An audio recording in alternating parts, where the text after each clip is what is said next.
Hello everyone, my name is Clancy and welcome to the Clan. So without further ado, let's get into this video. But before we get into the video, please do me a favor by smashing the like button so that guys, it goes and fetch more members of the Honorable Clan so that they can come with their two IQs and rub them together and spark their own opinions, speculations, and all that shenanigans. So that guys, we can make sense of what's going on in the Gauteng High Court. So please make sure that smashed button of like. Yeah, I'm improvising because I just realized I made a mistake.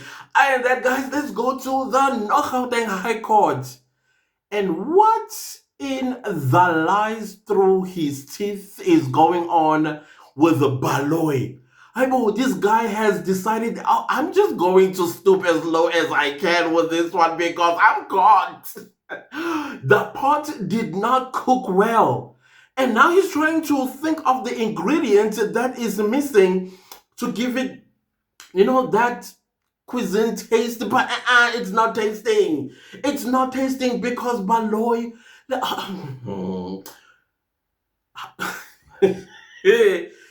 Even Rata called it madness, and I could not have agreed more with him because Baloyi was blabbing, like blabbing. So you know what? As I was busy watching the replay of what transpired today, because I only watched probably it's like the first 15 minutes of even though the SABC kind of like did its own thing these days. I'm not quite sure what's going on. Maybe some cables are missing because they are out there in the field with the elections and all that. So I don't know. But we got some few things a little bit late. We didn't hear the beginning as to what was said. But we did catch on. I don't think we missed much. But I did manage to hear some few things. But as I was hearing this, I was like, you know what? Anyways, I'm busy today. Let me just get on with my work. And if they are going to go on a short, long adjournment. I don't know, whatever Baloyi he wanted to do there. Other than that, now I'm sitting here and I'm watching in shock. So as I'm watching in shock, I got a police officer on my speed dial, one of the top cops, and I'm like, hey, listen, can you tell me the process of arresting a person? And he laughs and he says, I know, you're going to ask me about the nonsense that was spat by the state in court this morning. He made us look incompetent. That's what the police officer said. He made us look and sound incompetent. Not only incompetent, but stupid too. And I'm like, yeah, because that's what I was thinking too. I'm not a police officer, but I'm assuming that on the field, sir, what you guys do is that when you make an arrest, you read the person's right before throwing them in the van. There are some few things that you would do on them. Searching them, even though without a search warrant, you search them. If they have anything like a cell phone and knife and all those sort of stuff, you confiscate those things, don't you? He says that's exactly what we do. And then when you get to the police station, you do more searches, which includes if the suspect is wearing a belt, you confiscate that belt. If the suspect is wearing shoes, you confiscate the shoelace.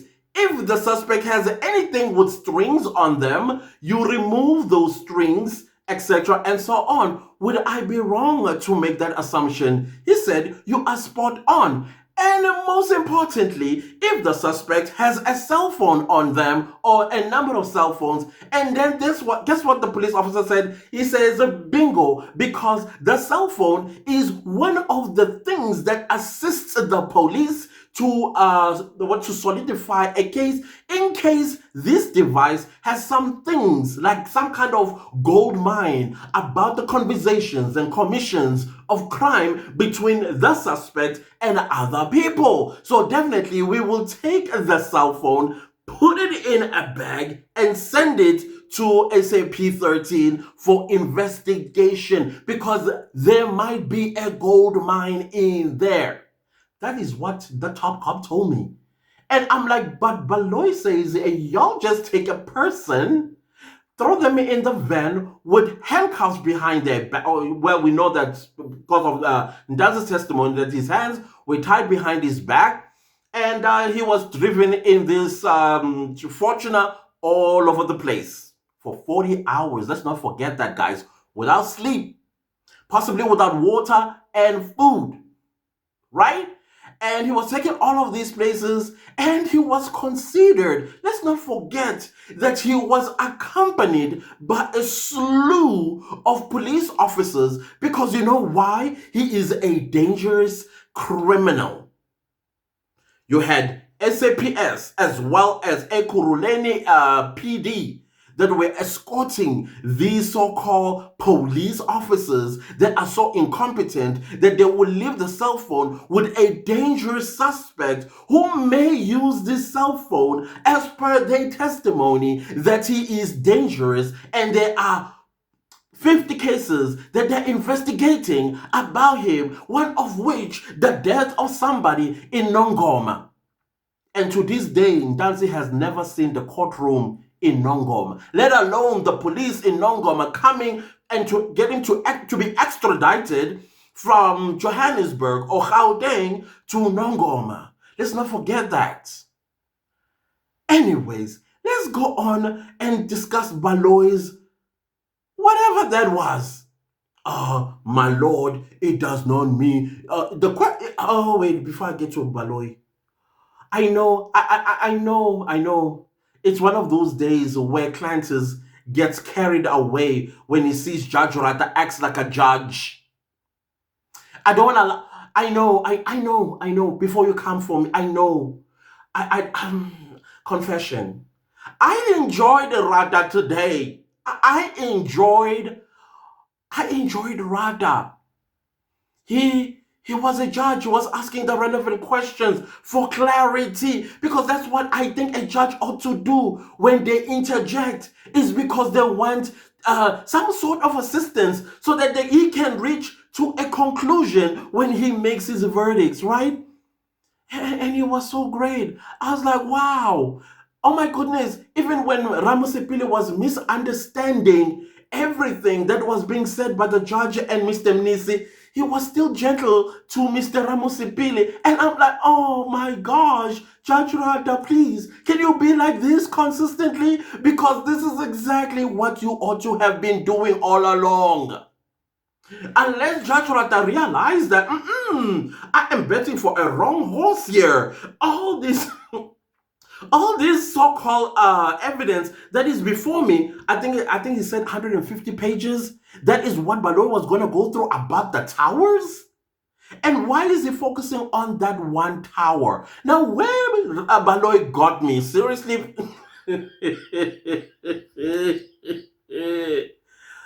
Ntanzi is stationary. He's not moving. He's in Valeria police station. But his cell phone is pinging Avalon. Is pinging outside of Valeria. Let's just cut all of it. It's pinging outside of Valeria police station.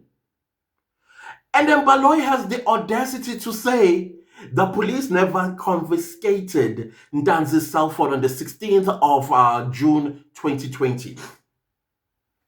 The only time the police comes and confiscate Ntanzi's cell phone is on the 8th of February when it's found under his blanket in Valeria police station. And Ntanzi was taking selfies and altering his own pictures. Now the question is, did the cell phone leave Gauteng? Forget that. If Ntanzi is in Valeria police station, he's stationary, right? But now his cell phone is pinging all over the place. Who has his cell phone? And Baloyi says he may be stationary in Valeria police station, but he gave his cell phone to somebody. How? How? Who came and visited Ntanzi, and Ntanzi smuggled the phone through whatever way to this individual who was walking all over Gauteng with it, and then came back and smuggled it back to Ntanzi before it was discovered on the 8th of February 2020. Baloyi, what's up, bro? You know, you remind me of, I don't know who used to tell me this. And they used to say, if you lie, what can be seized? Amanga. Meaning, when you lie, make sure it's a lie that is believable. And you myself believe it yourself. Because if you don't, somebody's going to see a loophole and they will come after you and expose you. And Baloyi was exposed. He exposed himself by blabbing on and on until Rata was like, bro, this is madness. This is like chewing gum and chewing gum and chewing gum. Instead of saying, I chewed gum from this year to 2070. I'm like, oh, wow, Rata, can you be like this all the time? I beg. Shine up and up, my friend. This beat it here and beat it there. But this morning I was not happy with Rata because there is a section 205 that was not submitted. And we did say that the 205 that have been submitted are selective. And the question that I'm still begging that needs an answer. You have the devices of these men that stand accused of killing Senzo Meyiwa on the 26th of October 2014. But you do not get the same 205s for the people that were with Senzo Meyiwa on the 26th of October 2014. In particular, of Longwe Twala. I want to see something. Did Longwe Twala's cell phone do exactly how Ndanzi's cell phone was doing? Him being stationary in one place, but the cell phone was all over Gauteng. How is it going to explain that? And why does it want to focus on this one particular, what do you call this thing? Network pole. I don't know what it's called again. I just left my mind. Why this one? Because he knows that if they go into this section 205 on Dance's cell phone, it's going to show everywhere it was pinging. And I suspect it might actually ping at a specific address. And whose address will that be? Is it not Mukhan, the guy who had it in his pocket? Would it not prove Ndanzi's story that when I was arrested on the 16th of June 2020, Mukhan is the one that took my cell phone. He's the one who confiscated it. At some point, I thought they were going to use my banner. I thought Baloyi was, and I think he was this close to using my banner. But I think maybe he forgot his name and decided to go on this long journey of deceit. Like blatantly and brazenly lying to the court. Oh, Rata saw it. He was seeing it. So much so that he even looked at the defense and laughed. And I looked at the accused at the back. They were rolling on the floor, of course, figuratively, laughing at this joke that Baloyi was telling the court. Aibo people, no. There is no such a thing. You can ask a police officer that you know in your neighborhood or wherever. You can go to your nearest police station and ask them if what Baloyi said in court is true. Other than that, that means Mukhanu and Mabena are incompetent. They basically told the court that when we are so incompetent, we left Ndanzi with a cell phone, the most dangerous criminal in Kabi, a gun pusher, to do more of this stuff over the phone for 6 months. Not Mr. Mgomezulu doing a smackdown on the state by saying the state has done everything in its power for weeks now, trying to prove that there was a connection or that the accused know each other. They went above and beyond to go and get 205s and also the cell phone numbers of the accused just to prove that they know each other. Mgomezulu thanks the state for that. And then he drops the mic by saying, but those cell phone numbers and everything, these activities the phones has done, don't prove that the accused were in Fosloras. I was like, there we go. Baloyi gets up. Baloyi gets up and says, by 5:30, they were no longer in Fosloras. Kanti, what time was Senzo Meyiwa killed on the 26th of October 2014? I'm just asking. What time? Was it 5:30? Was it not 8? What time was it? And then if Baloyi is going to go with that story that somebody else may have had the cell phone in Moy Street, where Mr. Halls acted a little bit dumb about Moy Street, says he doesn't know Moy Street when Mr. Gomez will ask him where is what do you call this? Moy Street is in Johannesburg. He said, I don't know. But when the judge interjects, Sandy says, no, I meant the tower in Moy Street. But you were going to have that on record saying you don't know where Moy Street is. The deceit. What was interesting was that Mr. Mgomezulu said, yeah, you proved it. They all know each other. Suppose they know each other. But the same numbers and the same devices do not prove that they were in Vosloorus on the 26th of October 2014. I was like, wow, bro. Talk about a smackdown. So if Baloyi is going to go with that argument, that means then Dan's cell phone as well. Somebody had it. Who is that somebody? Because he was in a cell in Valeria police station. Who had Dan's cell phone? And again, what kind of a super cell phone is that does not get charged for 6 months? I'm just asking. I'm just asking. What super cell phone Danzi? It's a Samsung, right? We need to get Samsung to answer this one. Do you guys have a cell phone that does not charge for a good 6 months and still operates? Wow. So in conclusion, what we were witnessing today from the state side was absolute madness. Absolute madness. And it was quite interesting that it was coming from Baloyi. I was like, Baloyi, I thought you were smart, bro. Like, whoa, bro. Come on. Just stop lying. Let me advise you, Mr. Baloyi. Tomorrow morning. Okay, people are going to see this video tomorrow morning because I am filming it at... Let me show you guys what time it is. I don't know if you're able to see. 12 midnight. Yeah. 12 midnight. So you guys are going to see it this morning later on. But the advice is, Mr. Baloyi, when you walk into that court with section 174. And let's cut this and let's move on with our lives. Clearly, the Meiwas will never see justice for Senzo Meiwa. Just cut them off their misery. I think at this point they are beginning to accept. Some members are beginning to accept that they are never going to see justice.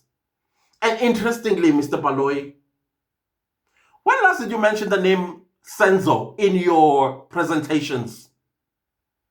Because we are here seeking justice for Senzo Meiwa. The 5 men that stand accused that you, Mr. Baloyi, is smearing the case or the murder of Senzo Meiwa on them has collapsed. Even though you woke up this zombie, that zombie died as well. It died. Mr. Mgomezulu just shot it in the head and it's gone. 174 will rescue your career. Trust me. Lodge it. Anyways, guys, if you like this video, give it a like. If you didn't like the video, give it a like. Anyways, do subscribe to my YouTube channel and don't forget to click the bell notification so that you get notified every time I upload a new video. Thank you so much to everybody that's super thanking the channel. May you be blessed abundantly, you guys. And supporting it financially. I highly appreciate you guys so very much. Also, leave me a comment down below and let me know what did you think was going on with Baloyi today. Yesterday. The lies. A whole grown man lying and making the police force look stupid and incompetent.